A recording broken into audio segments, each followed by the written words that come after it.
Hello everyone, I am very glad that you're joining this story. Subscribe, like, and comment. Enjoy the story, smile more often. I used to think silence was a peaceful thing, a gift, a sign of understanding between people who didn't need to fill the air with noise to feel connected. But that day, the day of the gender reveal, I learned that silence can be a damn weapon.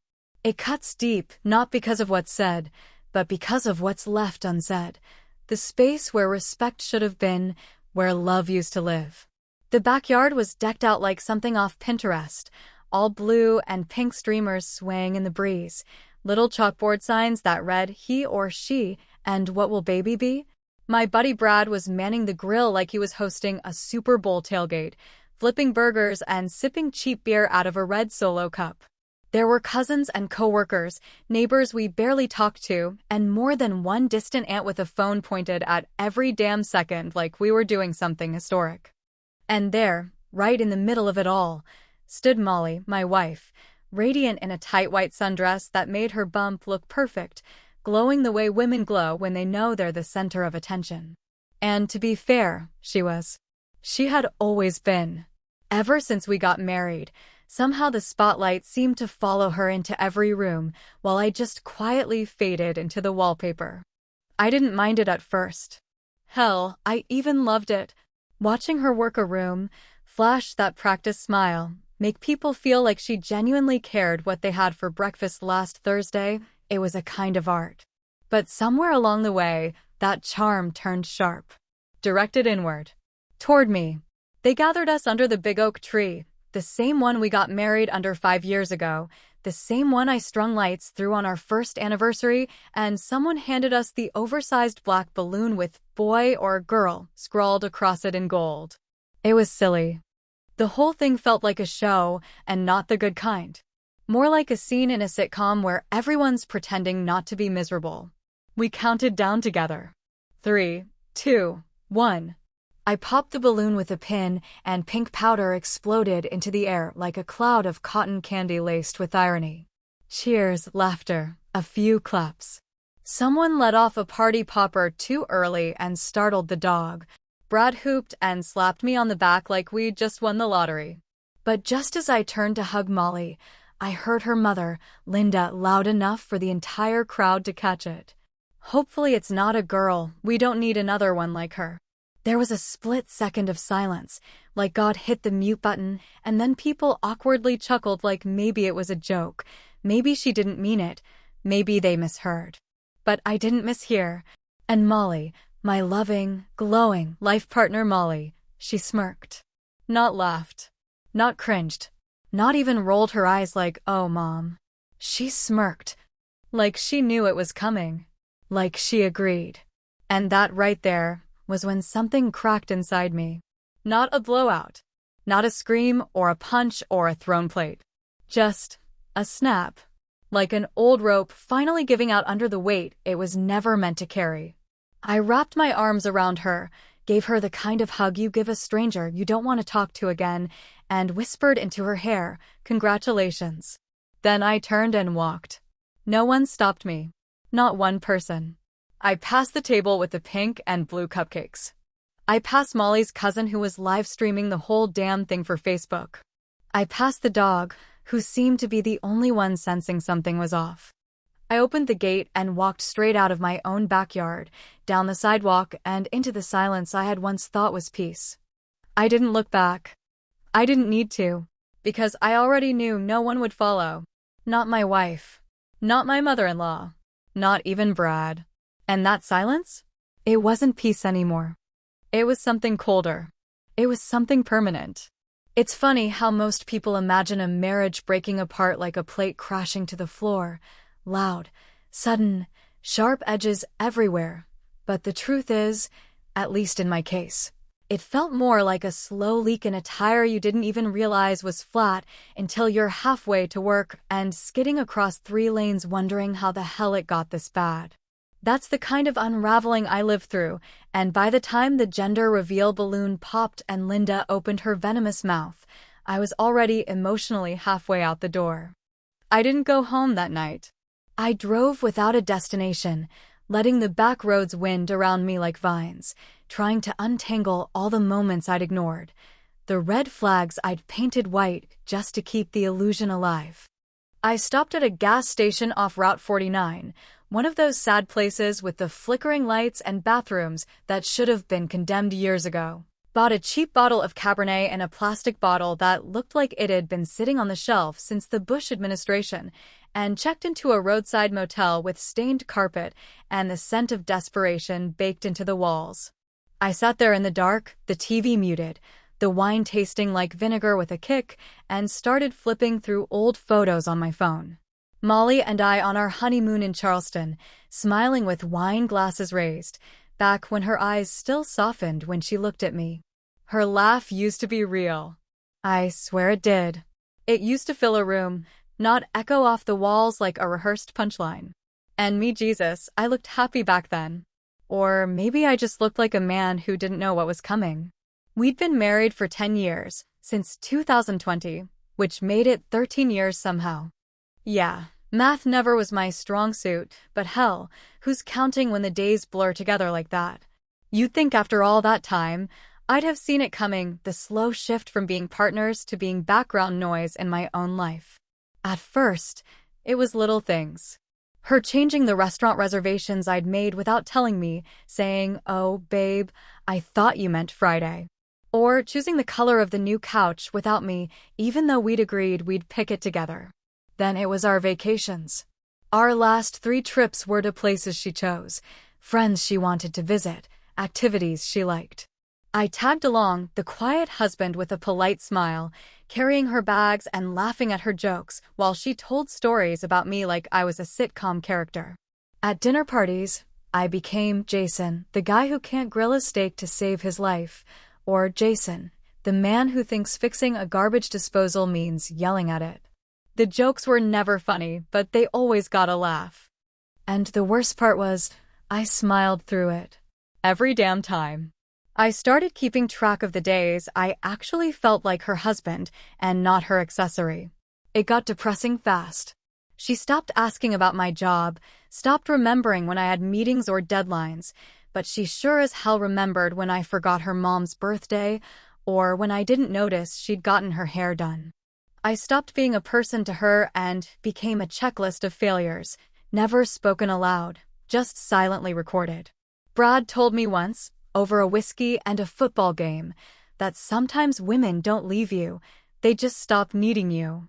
And that's worse, he said, because at least when someone leaves, they had the guts to make a choice. What Molly did was colder. She stayed. She performed.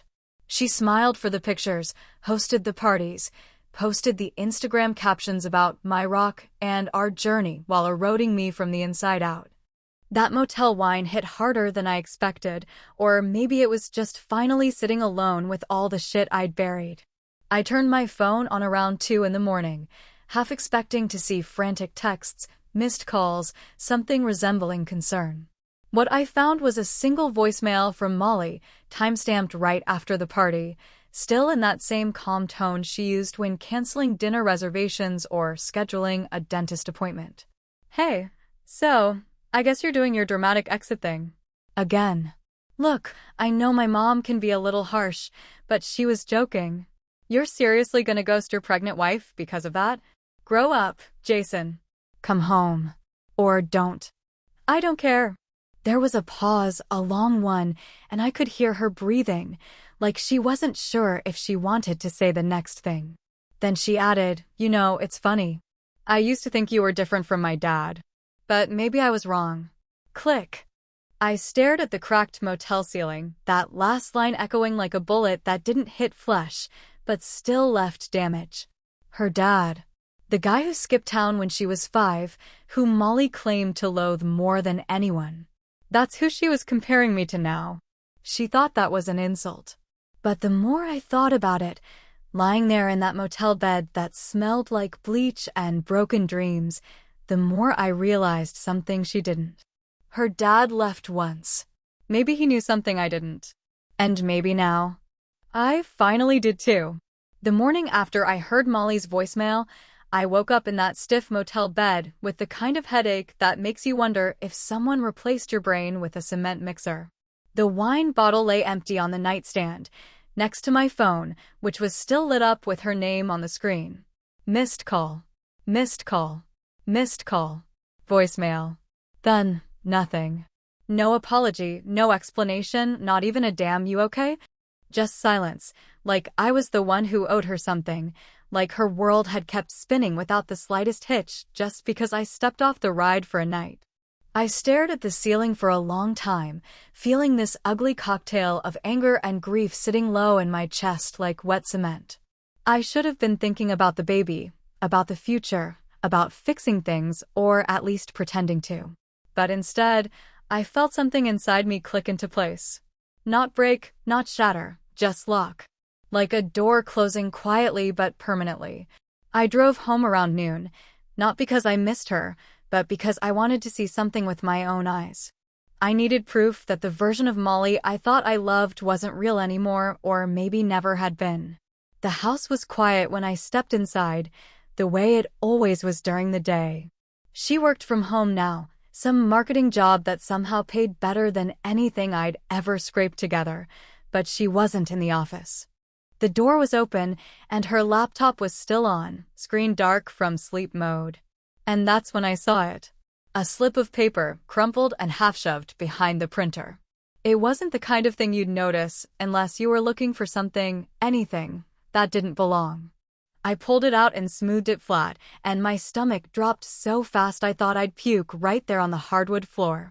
It was a receipt. From a bank I'd never heard of. Not our shared credit union where we kept our joint account, not the one she used for her personal expenses before we got married. This was from some online institution, the kind with no physical branches, no paper statements, no friendly tellers, just a login, a password, and the kind of secrecy you don't need unless you're hiding something. The amount was what really got me. $34,000. Deposited in chunks over the past 9 months. 9 months. I stared at that number until the ink blurred. That was around the time she told me she'd scaled back her hours. Said she needed more rest. Said pregnancy was exhausting. Said she didn't want to burden me with more stress. Said all those fucking things she said, while she was quietly stashing away money like a squirrel planning for a winter she knew I wouldn't be part of. I logged into her laptop. Don't ask me how I knew her password, I just did. Maybe I'd always known, deep down, that I'd have to use it one day. And sure enough, buried in her email drafts, I found messages to a realtor, subject lines like pre-approval letter attached and viewings while Jason's away. There were notes to herself with address lists, moving companies, timelines for mid-late second trimester relocation. She was planning to leave me. Had been for months. Planning to take the baby, the money, and walk away before I even knew I'd been cut out of my own life like a goddamn tumor. I didn't yell. I didn't smash anything. I just sat there for a long time, the house too quiet, too clean, too fake. Like a stage set built for someone else's happy ending. That night, I packed a single bag. Clothes, chargers, one framed photo from our first Christmas together. Not because I still believed in it, but because I wanted to remember the version of her I used to love before I'd buried it for good. I withdrew what little money I had access to, wiped my phone, and turned off every notification that tethered me to the life I was supposed to be living. I didn't leave a note. I didn't leave a voicemail. I didn't even lock the door behind me. Let her wonder. Let her guess.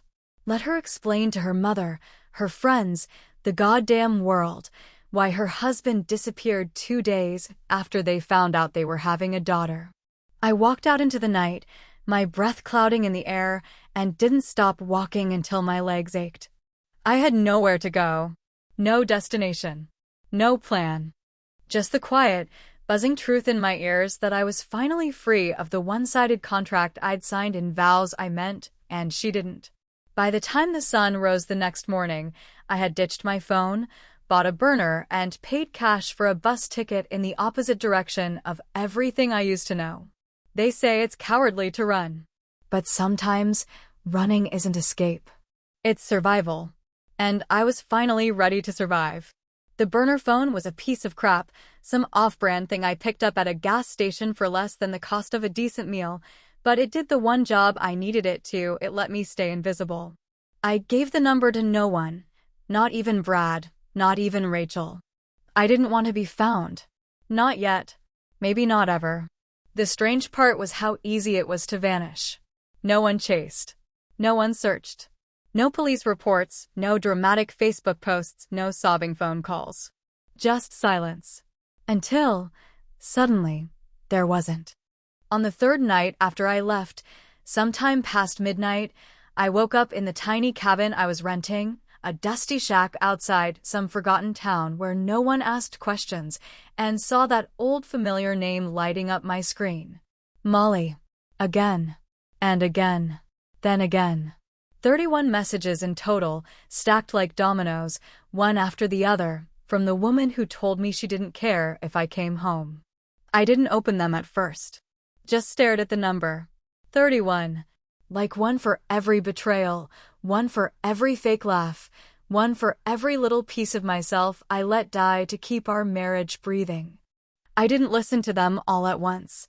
That would have been too easy, too dramatic. I played the first one the next morning while drinking bitter black coffee on the porch, wrapped in an old flannel jacket that smelled like dust and pine. Jason. Look, I didn't mean to sound cold. I was just pissed. You walked out in front of everyone and made me look like some kind of psycho. My mom was joking. She always jokes like that. You know that. God, I'm so tired. Just call me back, okay? I didn't. The next message came 2 hours later, a little sharper, like she'd already decided the victim had looked better on her than the apology sweater. Seriously? This is how you're going to play it? You think disappearing is some noble punishment? That you're making a point? Grow the hell up, Jason. We have a kid on the way. You don't just get to vanish. That line almost made me laugh. The irony of her telling me I don't get to vanish after she spent 9 months preparing to disappear with our child and a secret account. But I kept listening, one message after another, as her tone shifted from irritated to uncertain, from prideful to panicked. By message number 11, she sounded like she hadn't slept, like her perfectly polished mask was cracking just a little. Okay, maybe I was harsh. Maybe you were right to leave. But can you just tell me you're alive? Please. I don't care where you are. I don't care if you don't want to come back. Just don't do this. Don't be like him. And there it was again, the shadow of her father, always looming, always there when she needed to weaponize guilt. I wasn't him, and I never had been, but she'd made damn sure the comparison was etched into my bones, like a warning. As if to say, you can leave, but you'll never be free of the story I write about you afterward. By message number 20, she'd started crying. Not the manipulative kind, not the sobbing theatrics she sometimes pulled when a fight wasn't going her way, but the raw kind. The kind that sounds like someone choking on a truth they don't know how to say out loud. I don't know if you're even listening. I shouldn't have said what I did. I shouldn't have smiled at my mom's comment. I don't know why I did. I felt seen, and not in a good way. You saw something I didn't want you to, and I panicked. You always make me feel like I'm one mistake away from losing everything. That message stuck with me longer than the rest. Because I knew that feeling. I'd lived that feeling every single day, wondering if I was enough, if my best efforts would ever actually matter, or if I was just delaying the inevitable unraveling of something we'd both outgrown, but didn't have the guts to say out loud. The rest of the messages blurred together. Pleading. Apologies. Promises. Half-truths. She said she missed me. Said she was scared. Said she didn't know how to do this without me. Said the baby kicked and it made her cry. But it was the first message, the very last one, that made my hands go cold.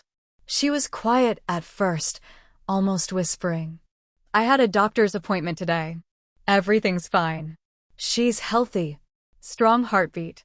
They asked if the father was coming and I lied. I said you were at work. That you were excited.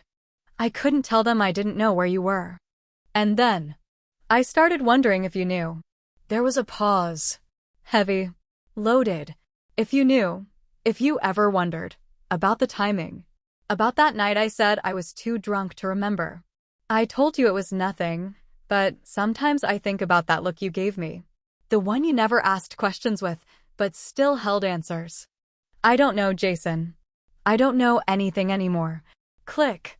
The message ended, and for the first time in days, I didn't feel angry. I didn't feel numb either. I felt something worse. I felt doubt. I'd been so sure I was the wounded one, the wronged party, the betrayed. But now a small, crawling question slithered into my brain and coiled itself around everything I thought I knew. Was she saying what I thought she was saying? Was the baby not mine? The truth didn't come with a bang, not even a scream. It came in a whisper, wrapped in 31 messages, each one a step further from the life I thought I had and the life I could never go back to. I didn't respond to Molly's messages right away. Not the next day, not the one after, not even when the weight of that last voicemail settled like a stone on my chest and refused to move. I didn't react with rage, didn't call her to scream, didn't send a cold, sarcastic text or march back into that house like a man reclaiming his throne. No, I did something much quieter, something I think she'll come to fear far more than any explosion. I sat still. I waited. I let her wonder which part of the truth I believed and which part one already knew. There's a strange kind of power in silence, the kind you don't realize you've been handing away piece by piece until suddenly you've got none left. And then, when you stop talking, stop apologizing, stop explaining yourself to people who stopped listening years ago, that's when they notice. That's when it becomes deafening. I let that silence grow like a shadow between us, feeding it with every unanswered message, every ignored call, every hour I spent not coming back. And I'll admit, it felt good. Not righteous, not heroic. Just good in a low, selfish, primal way that maybe I should have been ashamed of but wasn't. I rented a different room the next week, one even smaller than the last. A single window, a rickety desk. The bed creaked when you sat on it like it was warning you to stay light, stay temporary. I paid in cash, signed the logbook under a different name, and kept my face down at every convenience store, every gas station, every coffee shop where the barista tried to smile too hard. I wasn't hiding from the law. I wasn't even sure I was hiding from Molly anymore. Maybe I was hiding from the man I'd been, the one who tolerated too much, swallowed too much, bent too far trying to keep a home from collapsing that had been rotting at the foundation long before I noticed the cracks. But I knew I couldn't disappear forever. That's the thing about loose ends. Eventually, they trip you up and even ghosts get tired of drifting. So I came back. Not to stay. Not to reclaim. Just to finish what needed finishing. It was early morning when I slipped back into the house. Our house, technically, though it felt more like a crime scene in daylight. Molly was gone, probably at some appointment or maybe just out pretending to live the life she'd been building behind my back. I didn't expect to see her, and I didn't want to. I moved through the rooms like a man taking inventory of a life that no longer belonged to him. The books I never finished reading, the broken chair I always meant to fix, the wedding photo on the mantel that looked more like a magazine ad than a memory. I took almost nothing. A few old notebooks, some letters from my sister, and a pocket knife my dad gave me before he passed. That was all. But I left something behind, not a note, not a threat, not even a confession. Just a single flash drive, placed neatly on her desk, sitting on top of her laptop like a loaded gun without a trigger. On it were copies of the emails she thought she deleted, the ones to her realtor, the pre-approval paperwork, the spreadsheets tracking secret deposits. Every digital breadcrumb of her carefully plotted exit, now placed plainly in her lap. But that wasn't the part that would hurt her. The part that would gut her was the folder I labeled daughter, because inside were journal entries, mine, every single one written from the night I found out we were having a girl until the night I vanished. Honest, raw, Painful entries about how excited I was to be a father, how terrified I was of becoming the man I never had, how deeply I loved a child I hadn't even met yet, and how, in the end, I wasn't sure if she was mine at all. I wrote about the moment I felt the air leave my lungs when I heard Molly's mother's voice. I wrote about the way Molly didn't flinch. I wrote about the pink powder that floated up and never came down, like it took part of me with it. I wrote everything not to punish Molly, not to justify myself, but to make sure one day, if that little girl ever asked where her dad went, she could see the truth for herself. The messy, incomplete, painful truth that most people run from. And then I walked out the door for the last time. I don't know where I'm going next. Maybe west. Maybe north. I've got enough cash to keep me invisible for a while, and just enough clarity to know that I don't want to live a life that feels like I'm waiting for something to collapse again. I don't know if I'll come back. I don't even know if I want to be found. But I do know this, there's no smoke left, no more illusions. Just mirrors. And sometimes, when you finally look long enough, you don't see a villain or a hero staring back. You just see a man who got tired of pretending everything was fine. And maybe, just maybe, that's enough. For now.